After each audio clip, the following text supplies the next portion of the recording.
Welcome to the 15th podcast of the Merseyside Pensioners Association, recorded on Monday the 21st of December 2020. This is Phil Maxwell saying it's not just for pensioners but for everyone.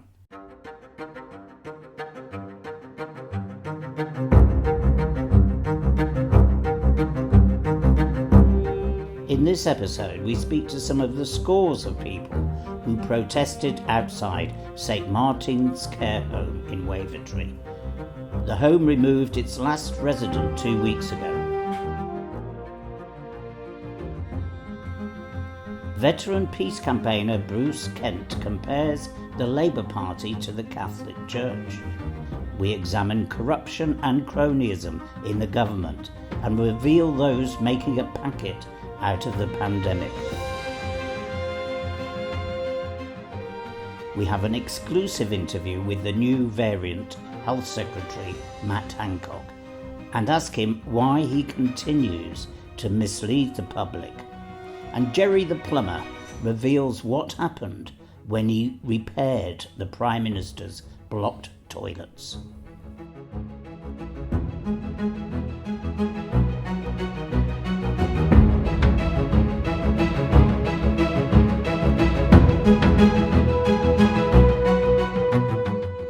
The other week there was an impressive turnout in support of the Merseyside Pensioners campaign to keep care homes open.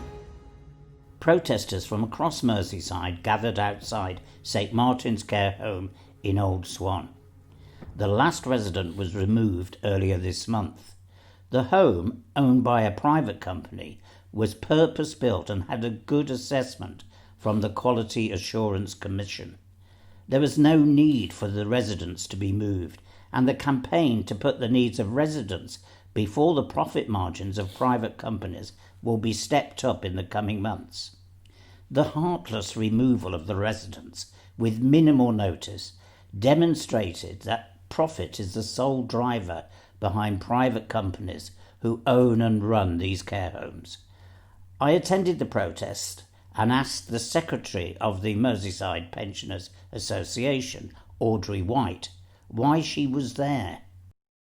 Well, pensioners are angry, We've been having our meetings in Merseyside Pensioners, or by Zoom, to be honest with you. But we've been discussing all the tragedy of what's happening to people in care homes, which is down for, everybody. The elderly now haven't got a great future.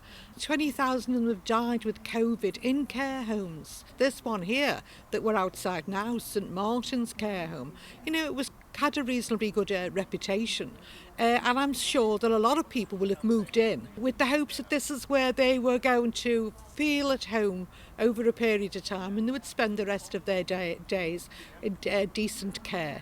And of course that isn't happening now. Care homes are closing down all the time, and this one actually we found out closed last Wednesday. And the last resident was moved out, but the staff have had to go and either look for jobs elsewhere or not, if there are jobs elsewhere.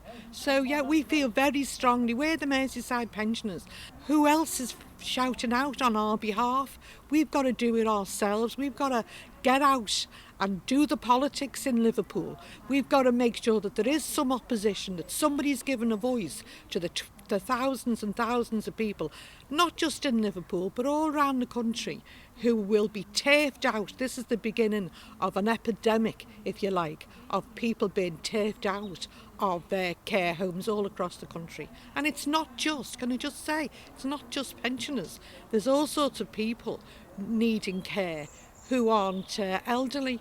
So it's right across the board. It's social care, and the government's responsible for it, and Liverpool City Council as well to a certain extent. I'm really over the moon to see people who in their 80s have come out here. They've got to do it safely. We wouldn't encourage anyone to come here that didn't feel safe. But there's people here, over 80 years of age.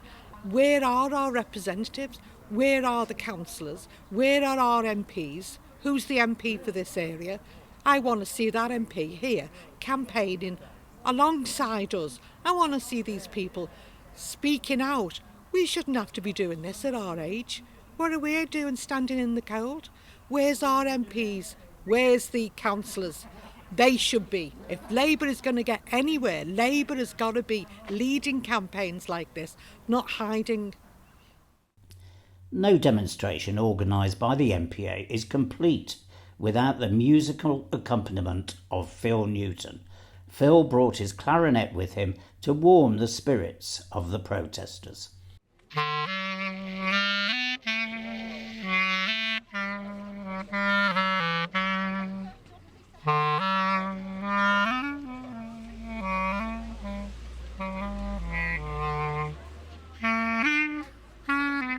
Phil Newton there playing with some irony, I suspect. There's no place like home. Trade unionists from all over Merseyside attended the protest, but I was particularly pleased to speak to my good friend Joe McNeill, the chair of Liverpool University UCU, who defines herself as Scouse, not English.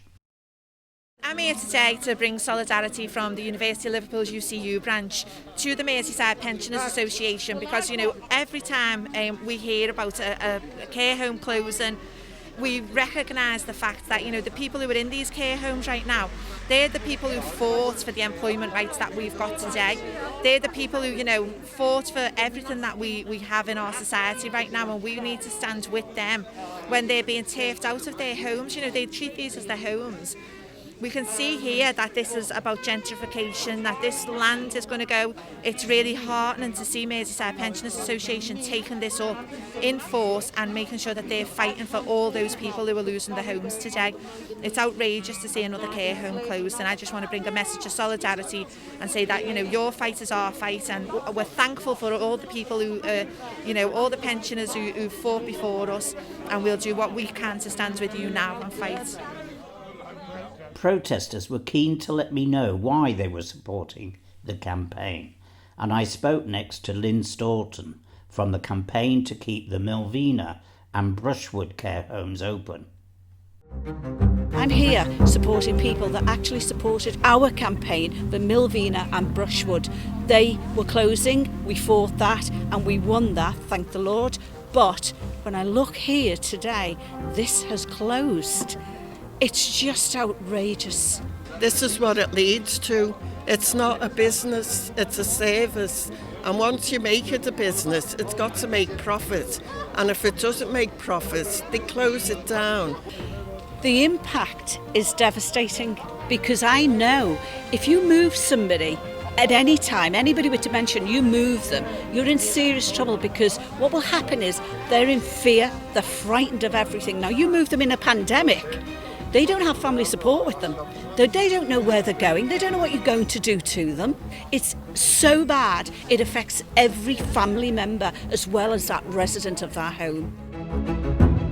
This was a care home that was run for profit, and it's been part of a wholesale programme of privatising and turning care into profit for private companies. Of all the comrades that are here, there's not a local Labour MP, there's not a local Labour councillor.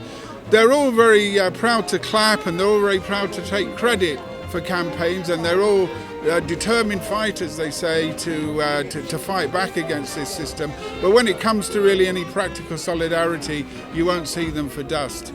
We're talking about the most vulnerable people in society, and you hear reports about care home after care home being shut or not being funded. It's people's parents there. I think it's good to be there showing solidarity at grassroots level. We can't look at the politicians to do much for us, can we, at the moment? What I would like to see happen is a well-funded, well-resourced care support for our elders. That's what I would like. The voices of Lynn Staunton, Anne Walsh, Dr. Kevin Bean, Karen Fletcher and Ananya Ndukwi. The absent MP that Dr. Kevin Bean was talking about there was my own MP, Paula Barker, who has turned on the very people who campaigned to get her elected. In fact, Kevin Bean was the secretary of Wavertree Constituency Labour Party until he was suspended and then expelled. The last time I saw Paula Barker in the flesh was when she sat with me in my kitchen and regaled me with anecdotes of life in the House of Commons.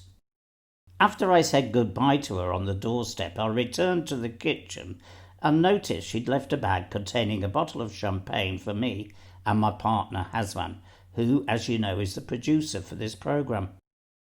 Given her Damascus Road conversion to purging Labour Party members, I have no intention of drinking it, so I'm giving it away to the first listener who answers a question about American history.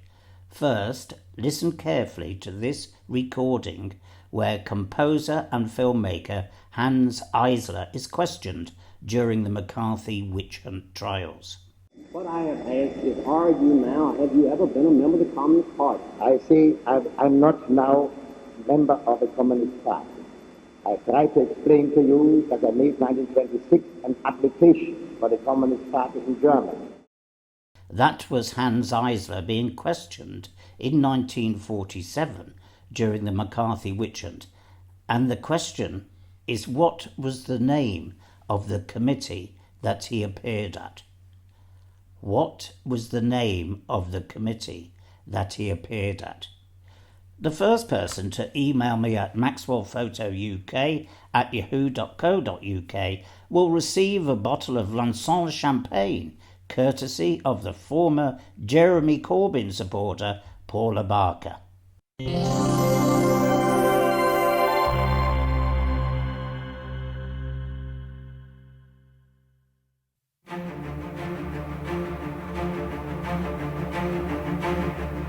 You can listen to all of the Merseyside Pensioners podcasts by going to the Merseyside Pensioners YouTube channel.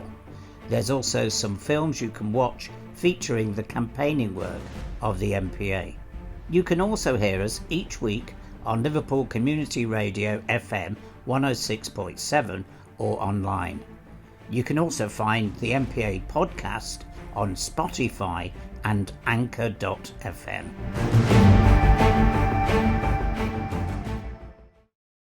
Recently, Merseyside C&D and the MPA hosted a joint meeting with legendary peace campaigner Bruce Kent.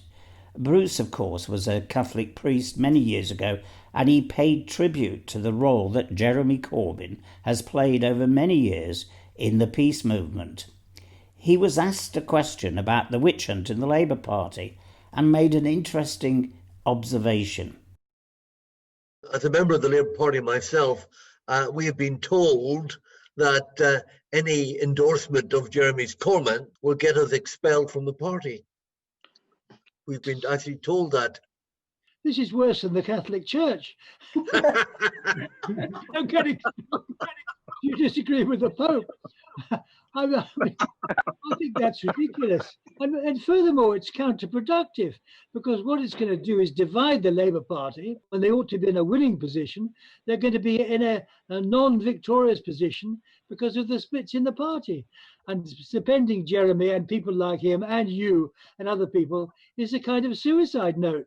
So let's get our heads together, agree on how we can get rid of a government that is determined to go on with nuclear weapons and have wars and so on. Legendary peace campaigner there, Bruce Kent, urging the Labour Party to fight the Tories rather than trying to get rid of Jeremy Corbyn and its members. Stay with us, because later we have an exclusive interview with the new Variant Health Secretary, Matt Hancock.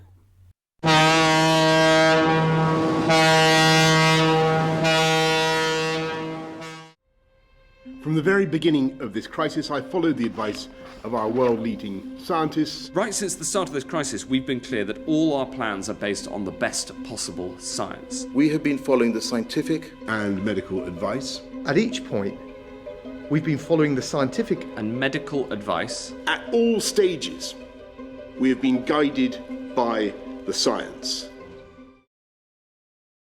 Well, that's not true, is it? They've been guided by cronyism, and the Tories have awarded billions of pounds to companies and individuals they are politically connected to. They even set up a secretive so-called VIP lane that gave priority to firms favoured by ministers. It's been one of the greatest spending sprees in the post-war era. We've been told repeatedly that there is no magic money tree. Former investment banker and Tory party grandee Lord Dayton discovered a magic money forest when he was appointed the government's broker for personal protective equipment. Paul Dayton has enabled the government to award billions of pounds worth of contracts to companies, including hundreds of millions to companies where he has financial interests or personal connections.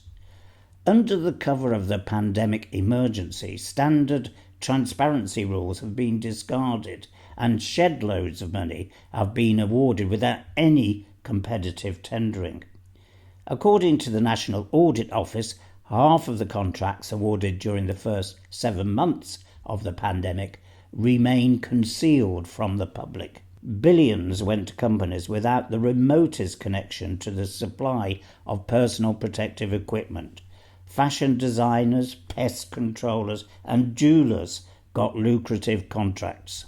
Regular listeners will know that many months ago, New Variant Health Secretary Matt Hancock stated that ministers had, quote, tried to throw a protective ring around care homes right from the start of the outbreak. If that was the case, why didn't the government prioritise care homes for testing? If there was a protective ring initiated by the government, it did not feel like that for the people who were living and working in the care homes. PPE distribution networks to care homes were disrupted to send things to the NHS, and many homes had primary care support withdrawn. In March, Mr Hancock announced that every care home resident and worker in England would be tested for coronavirus by early June. That, of course, did not happen. The number of deaths of care home residents spiked between March the 2nd and May the 1st. During that time, there were almost 46,000 deaths of care home residents, according to data published by the Office for National Statistics. That was twice the almost 23,000 deaths of care home residents registered last year over the same period. However, COVID-19 was cited as the cause of death in only 12,500 cases, suggesting the real death toll from the virus could be nearly twice as high. One person who knows from experience just how incredible NHS workers are is Merseyside pensioner Tim Hayden. Most accidents occur at home, and earlier he told me about the care he received after slipping and falling down the stairs at home, fracturing his neck and being diagnosed with COVID. I was running up the stairs, like a lot of us do. You got a comfortable pair of slippers on, comfortable pair of shoes on with no grip, and it just slipped off the edge of the carpeted stairs. I fell backwards, I think I fell onto my bottom because my bottom was all bruised, but then my head flung itself right back onto a wooden floor. I didn't lose consciousness, but I knew I'd hurt myself badly. I crawled up the stairs, got into bed on Friday night. I woke up Saturday morning and I was in so much pain. So I had to get taken down the stairs by 4 Bailey ambulance people. There were 4 ambulances outside our house. All the neighbours were out. I could have sold tickets. I would have made a fortune. They basically put me on a hardboard, strapped me in, like something coming down a mountain face. Got me down the stairs into the ambulance on the board and took me to Walton. And apparently there's a specialist crew that do extractions. They got me into the ambulance and they got me here to Walton. And then that was the Sunday. I had the neck brace on and they told me they were going to fit a halo around your head and weights come off it. And it's to keep your head and your neck absolutely still. You can't move it. You just can't move it. But that was fitted on the Monday under local anaesthetic. And they screwed 4 tiny screws into my head and then screwed in the halo around my head. It was a piece of masterful engineering. I'm sure there are some engineers out there. And I'll tell you what, the engineering is fantastic. The tools they used wouldn't let you screw it over 8-pound pressure. That was incredible. This team who fitted this were just absolutely fantastic. I just can't praise them enough. But what I've got to say is, from the paramedics right through to everyone who's worked with me, looked after me here. I mean, they don't get paid enough. They just don't get paid enough. But I thought, being a socialist, one of the things that stood out for me, when a porter was taking me to get an X-ray, I was talking to him, and we were having a laugh about Liverpool and Everton. But the porter said, well, we're not getting scanned. And I thought, it says so much about how they value people, in a system. If you're the porter, you're not important. And the porter was backwards and forwards with me all Saturday. Since then, I've come across, I don't know how many nationalities. I really don't know how many nationalities I've come across. But they are all they're just fantastic. And they're so professional as well. I can't get over how, the stuff some of these people know. And you ask them questions. And the best thing about it was, what has changed, I think, in hospitals, you'd ask them a question and they explain absolutely everything. So you were treated like a real human being. And the saddest thing is the way this bloody government treats these people. You couldn't pay them enough. That's why it's so important to support the 15% pay rise. They can't do enough for you. And these are the frontline troops. These are the people that we, ordinary people like us, depend upon. And I've been lying in bed since, when it was awake during last night and this morning, looking at the presidential elections, and I've said to every one of them, I wouldn't have a house after this, because I would have had to sell, me and Angela would have had to sell our house to pay for my treatment in this hospital. God knows how many thousands and thousands of pounds have been spent on me. It's about what is your need, from cradle to the grave. My head's not quite right at the moment, but the socialist principle, isn't it? From each according to his ability, to each according to his need. Well, my need was a first-rate health service. And I know people talk about the health service and, you're waiting casualty. But my God, when you really need it, when you're at your bottom ebb, they're there for you. It's just so fantastic. It just is. That's what these nurses, that's what these health professionals are like. And you can't pay them enough. So while I was in Walton, as soon as you arrived in Walton, I was tested immediately for COVID. I'm lying on a ward, in my bed on a ward, and then 2 nurses turn up, all gowned up, masked up, gowned up, and things became a bit more complicated because they said, you've tested positive for COVID, we've got to move you onto a COVID ward. I'm not particularly ill with COVID, and there are people here who must be really, really struggling. But in the middle of dealing with all those people with COVID, they're dealing with me as well. That's how good they are. If they haven't saved my life, they've saved the quality of my life, because I could have been paralysed. So it's just been the business, as we say in Liverpool. Just great. Thanks to Tim Hayden there, who was speaking to me from his isolation room in Walton Hospital. I'm pleased to say that Tim is now out of hospital, still wearing his halo brace, but on the road to recovery, thanks to the NHS. Stay with us, because later I will be talking to New Variant Health Secretary Matt Hancock about vaccinations and 1 or 2 other things.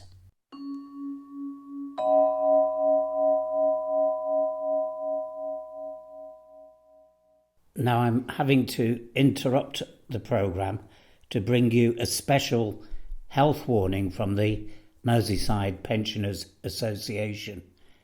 Never believe anything Boris Johnson says. Measures that we're asking the public to take and better testing, scientific progress will enable us to get on top of it within the next 12 weeks and turn the tide. If we follow this package of measures, I've no doubt that people will be able to have as normal a Christmas as possible.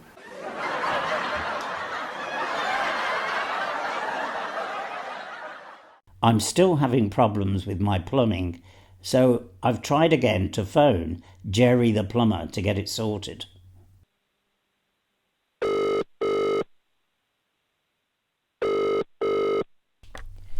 Hi there, Jerry. It's Phil here. I was wondering if you have any time this week to fix my leaking tap. It's really getting worse.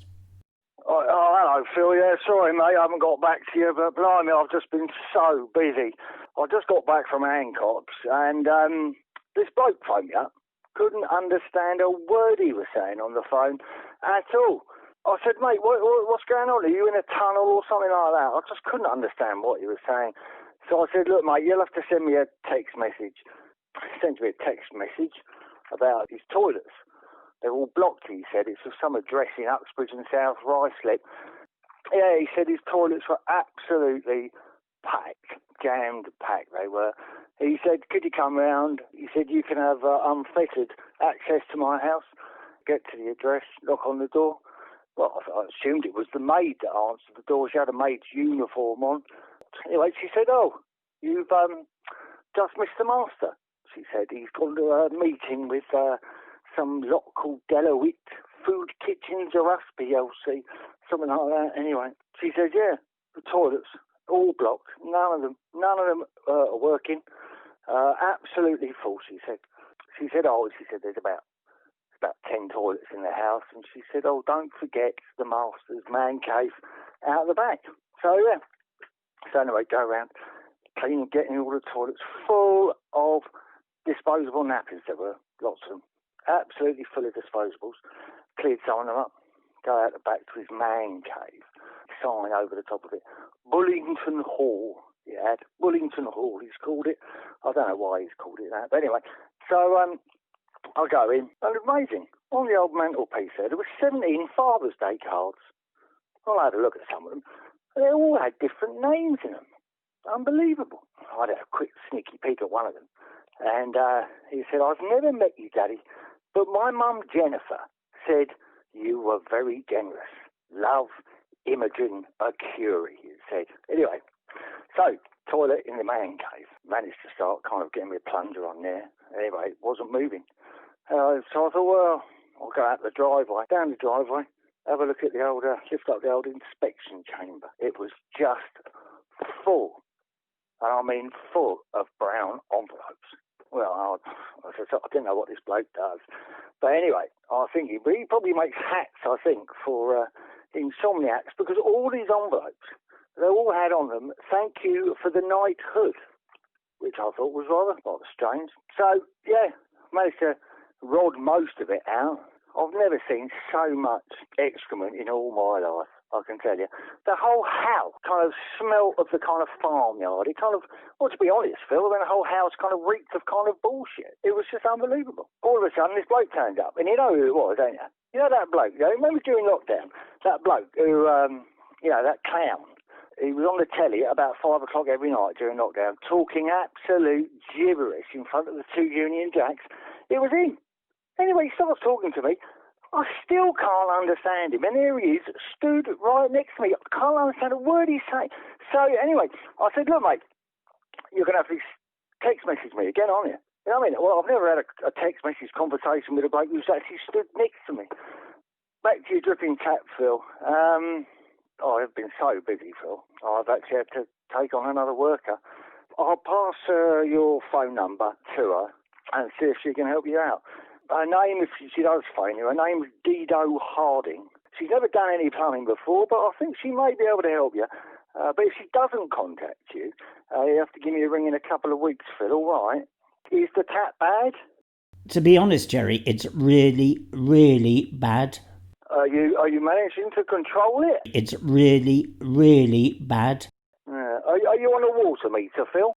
Yes, I am connected to a water meter. Right.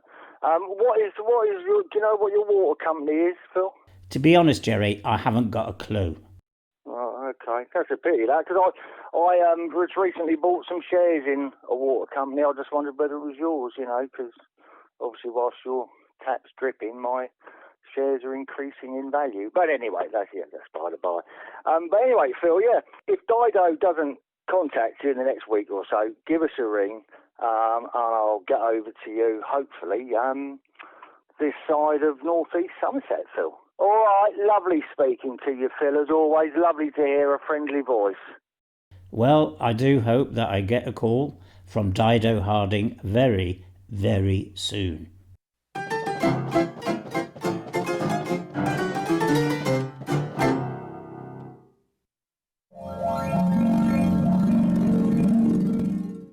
Mr. Hancock, according to the National Audit Office, half of the PEP contracts awarded during the first 7 months of the pandemic remained concealed from the public. Billions went to companies without the remotest connection to the supply of personal protective equipment. I believe even a man who ran your local pub has earned millions from your generosity with public money. Why is the government giving contracts to individuals who have links with cabinet members? Aren't you ashamed? How do you feel emotionally about this? Well, it was really emotional. I mean, we've been working on this for so long, but it's actually for all of us. So now we've established that you are sharing taxpayers' money between everyone in the cabinet. Let's talk about the vaccine. Will you be getting the vaccine? Will Priti Patel get the vaccine before pensioners? Well, Her Majesty has said that she will be vaccinated and she'll let everybody know when that's happened. You seem to believe that the public support you in the way you've dealt with the pandemic. Well, the good news is we have a majority, according to most opinion surveys, of people who are actively enthusiastic. If you honestly believe that, you must be delusional. Many people believe that during the pandemic the government has abandoned transparency and entered into a corrupt relationship with selected companies. Do you think this will damage the reputation of the UK internationally? But the good news is, if you look at international surveys, we're actually up there amongst the highest, which is good. Mr. Hancock, it's extraordinary that you think it's good to be regarded by the rest of the world in such a negative way. Moving on now to the distribution of the vaccine, I am not aware of a single member of the Merseyside Pensioners Association who's received the vaccine. Some time ago you suggested that most of us would have been vaccinated before Christmas. That wasn't true, was it?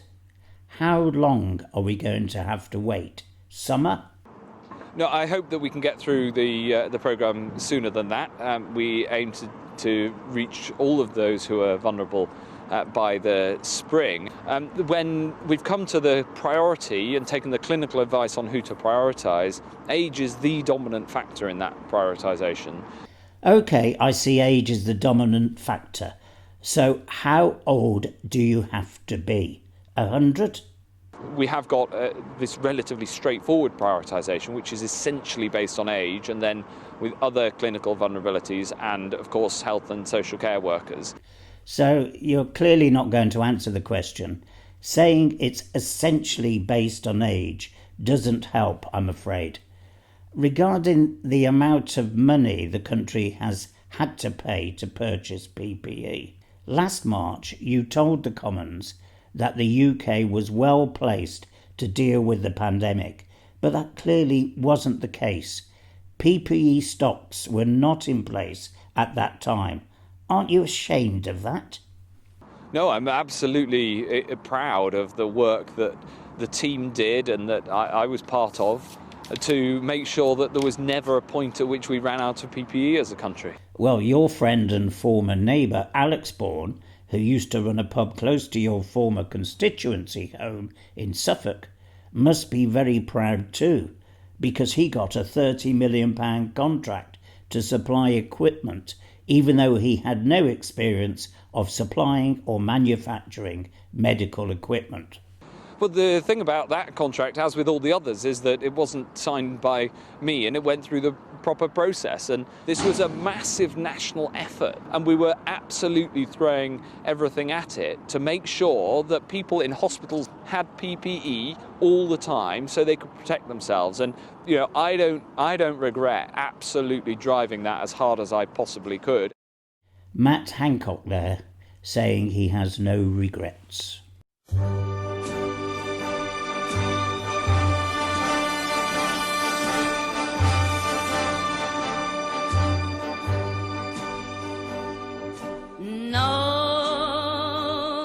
No regrets. No, I will have no regrets.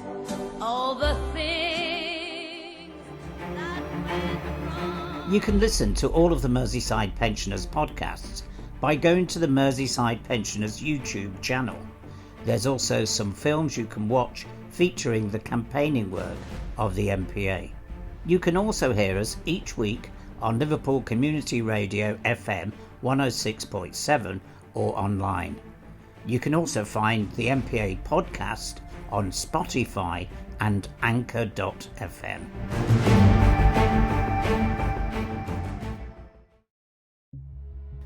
Comparing February to October 2020 with the same period last year, independent food banks saw an increase in need for 3-day emergency food parcels of 88%. It's truly extraordinary that in the 6th richest economy in the world, so many people can't afford to feed themselves adequately. Hungry children are a casualty of the ideological anarchy of this government. For the first time ever, UNICEF, the United Nations agency for providing humanitarian aid to children, will feed children in the UK. There are 4.2 million children living in poverty in the UK.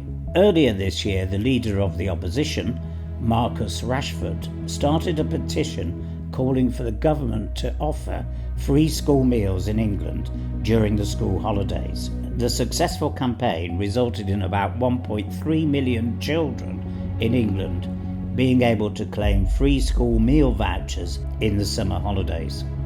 In November, the government announced more than £400 million to support poor children and their families in England, following further campaigning by the leader of the opposition, Marcus Rashford. If we were to tax the super rich, we could end child poverty for good. As long as this government remains in place, we will continue along this disastrous path and millions will continue to suffer.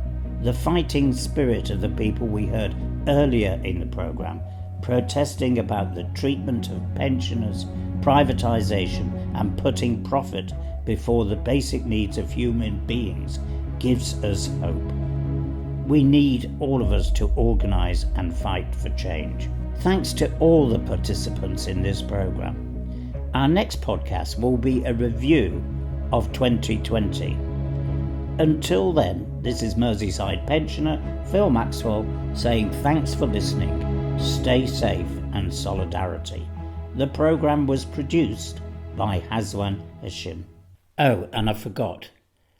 Remember, never ever believe anything this man says. So, have yourselves a merry little Christmas. I'm afraid this year I do mean little.